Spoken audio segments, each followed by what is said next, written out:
मायावती ने कहा कि 2007 में यूपी में पूर्ण बहुमत की बसपा की सरकार आने के बाद जातिवादी पार्टियों कांग्रेस, भाजपा व सपा ने षड्यंत्र किया और बसपा को केंद्र की सत्ता तक नहीं पहुंचने दिया। रही सही कसर ईवीएम की मदद ली, जबकि बैलेट पेपर से चुनाव हो सकते हैं। इन दलों ने अब दलित वोटों को बांटने के लिए बिकाऊ लोगों को खरीदकर बसपा को कमजोर करने की साजिश कर रही है।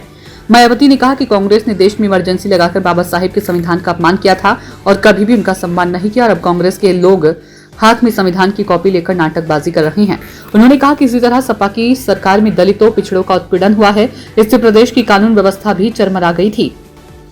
सपा सरकार में गुंडों और अराजक तत्वों को संरक्षण दिया है। मायावती ने कहा कि डॉक्टर अंबेडकर ने कहा था कि दलितों, पिछड़ों को साथ मिलाकर सत्ता की मास्टर चाबी अपने हाथ में लेनी होगी।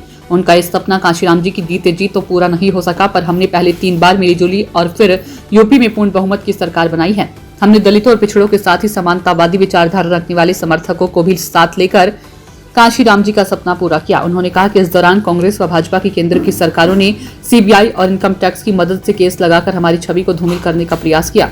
इसके लिए हमें माननीय कोर्ट की भी मदद लेनी पड़ी। हमने बसपा सरकार के दौरान सर्वजन हिताय और सर्वजन सुखाय की ऐसी सत्ता दी है जिसे अभी भी जनता नहीं भुला पाई है।